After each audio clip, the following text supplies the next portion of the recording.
So, in Yashahime episode 19, we are introduced to a character named Princess Aya, who I swear has lost every piece of her damn mind. Hi, guys. My name is Maria Park, and in this episode, we are reviewing Yashahime episode 19 entitled Princess Aya's Benayasha Hunting. Oh, this is a very silly filler episode. It doesn't accomplish much in terms of plot progression, but it does show that Toa gives a crap about Maroha. So I guess that's a win.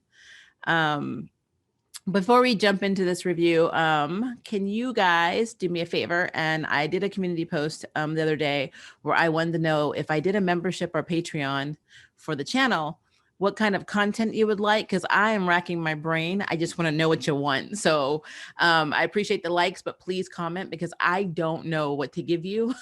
So help a girl out. And also thank you for the really kind community post on my replacement engagement ring that my spouse gave me. Yes, we're already married, but I lost my ring, and so I got a replacement ring. It's an early Valentine's Day present. So yay! See, blingy, blingy, blingy, bling. So you'll see me playing with this a lot because I love it. All right, so let's just jump into the episode. So this episode focuses on bounty hunters versus demon slayers are basically they're pegged against each other in this contest by Princess Aya, who happens to be the Ogigayatsu Hiragi Danjo's daughter. And if you don't remember who that is, remember from the very beginning, episode 1, and I think we see him later, like the full story later on with Toa, where she first gets interrogated by him about where she comes from. Well, that magical night, something happened that made Princess Aya lose her damn mind. And I will say her voice actress is amazing because whenever she would laugh, that I just wanted to smack. I wanted to reach into the actual anime and just smack the hell out of her. So she did a great job at annoying me. But all right, so the contest basically is this: she calls first the demon slayers to come and meet, but they think they're actually meeting with the Danjo. They don't realize they're actually meeting with his daughter. And she says, I want to have a contest to see who's basically the strongest between the bounty hunters and the demon slayers. And the winner of this contest will be hired by her father for part of his mercenary forces, basically setting them for life because they'll have lots of money. Well, of course, Hitsue is all in on that because he wants to be able to give back to his uncle Kohaku for always taking care of the demon slayers. And Kohaku, for some reason, is not available. I don't know if he's hunting demons or what's happening, but he's not available. So they agree to this. So I also thought it was interesting that the princess knew about Setsuna, saying, "Oh, I heard you have a strange girl with you. Pretty much add her to your team." So I thought that was a little odd from the jump. And then we see that the princess has hired Jubei to force Maraha to fight for, alongside the other bounty hunters. And the bounty hunters, they're made to look stupid, inferior, incompetent. Like it's like they can't do anything. We have Hunter Lady, Hunter Ninja, Hunter Granny, and Hunter Muscle. And I will say, Hunter Lady, like the day of the contest, built an entire castle overnight, but they can't fight. I mean, I don't know how they are hunting anything because they can't seem to do anything. Yeah, they all have like a different skill. Like apparently the granny, has clairvoyance, but obviously not because she predicted they were going to win the battle and that didn't happen. Hunter Ninja is supposed to be very stealthy. Of course, Hunter Lady, I don't actually know. I mean, was able to build a castle overnight. I don't know what else Hunter Lady does. And Hunter Muscle says, "Why do you need brains when you have brawn?" It was so stereotypical and stupid. And they even did like a Sentai pose when they were introducing themselves. So like, whenever they do like in a Sentai or Power Ranger show, when they do their colors, they did that with their names and then they pose. And you see even poor Maroha is like, "Oh, me too." And she's like, "Pose it." And it's hysterical. It's sad to watch actually. But these bounty hunters were taken out by oil pots that the demon slayers were flinging at them. I mean, I think they only really hit them with one, and Maroha's entire team was taken out. So it was just Maroha versus Hisue, and the rest of demon slayers with Setsuna. So all of them had agreed early on to keep this from Toa because they know how Toa is. Toa is like, "No, nope, nope, nope, we can't do this. This is not good. We shouldn't be fighting, blah, blah, blah. So they already knew that Toa was going to overreact. Well, I think Maroha kind of messed it up inadvertently when she was in, I guess they all share a room. And Toa woke up and said, well, where's Setsuna? Because of course Setsuna's already gone. And Maroha was packing her yellow backpack.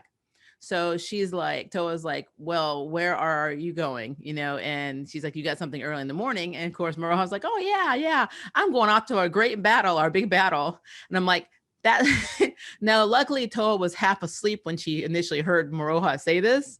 So it gave Maroha a chance to leave with Takechiyo. But she like a split second later, she's like, wait, what battle? You know?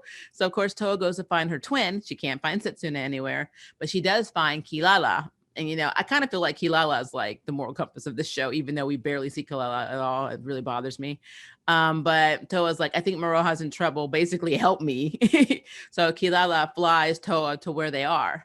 So Toa intercepts the contest, thinking that they're just actually fighting. And even after that, I think she, you know, when they realize that she's pretty much figures out that they're doing this as a contest for money, she's still really mad, you know, and so she tries to intercept Setsuna and Maroha fighting each other because Setsuna is basically challenging Maroha, and tells Toa to stay out of the way. And Toa's like, so she tries to break their attack. And then what I thought was very impressive is that they fling an oil pot at Maroha, and it was going at Toa. So Maroha intercepts it and then gets hit by it. And so Toa like freaks out.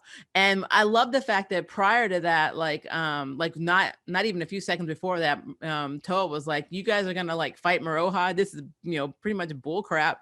I'm gonna protect her with my life. And so I'm like, she was willing to fight her own twin to protect Maroha. That is progress, guys. That is effing progress.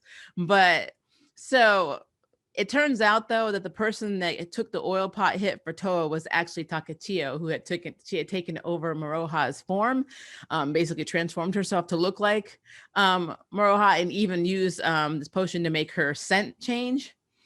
But it was all planned, so everything was scripted.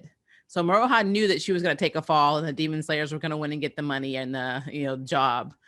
So all of it was planned. So Toa is not too happy about that, but she's so relieved that they're back to normal. She makes, you know, Setsuna and Maroha feel guilty.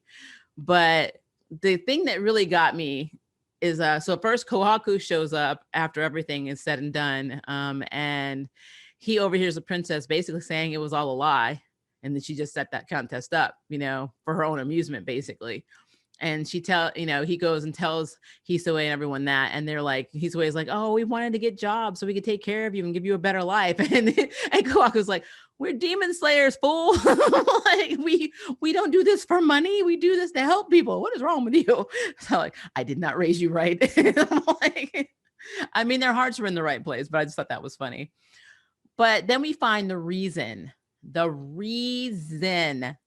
that Aya is doing this. So remember back in episode 1, that parts of it was episode 1, and then they did another full episode about when Toa was being interrogated by the Danjo. So again, Aya is his daughter. Well, the scene where Setsuna and Maroha are running off to try and intercept Yatsume because he's getting away. And of course, remember when Toa was like, he may know something, we need to catch him. They run past the princess, and a little bit of dirt gets on her kimono, and that destroyed her life. It destroyed her life. She like lost every piece of her mind. Like, she just went crazy over that. And it got me thinking, if a piece of dirt on your kimono made you go this far, you're a sociopath. I'm like, and maybe Ogi Gayatsu Hiragi Danjo, he may need to like commit you. He might need therapy on some level, or whatever the feudal terminology is for, you know, for therapy, because something is wrong with you. Even when she starts doing that little fake crying and the father feels guilty, you see her smirking and stuff because she's crazy. So yeah, I mean, there's a lot of threats going on in here. Corinne Maru, you know, Zero, like all of these threats, the perils. But I feel like Princess Aya should not be underestimated because that girl is nuts. Like, even though this is just a filler episode, if she had been fleshed out more, think about this. She did all this over a speck of dirt on her kimono. Something's wrong. Something's wrong. But yeah, that's pretty much the episode in a nutshell. Just filler. We saw the preview for next week where we finally get answers about the time between when the forest fire occurs and Setsuna shows up on Kaide's doorstep. We see that she was actually, living in the secret hidden village. So I really cannot wait for that episode. I really wish that had been this week's episode. But, it's just odd to have such a filler this close to the end of the season. But, I guess they felt like they didn't have enough story content to do an actual serious plot driven, story. So this is what we got. I don't know. But yeah, guys, I would love to know what you guys thought about this silly episode. So please leave me a comment below and let me know. And if you would like to sign up for jury duty, hit the subscribe button. If you'd like to know who's next in their bell, is the notification bell. Until next time, I can't wait for you to approach the nerd. Bye, guys. Thank you for watching my video. I really appreciate it, but hey, the party doesn't have to stop now. Click on one of these videos and keep it going.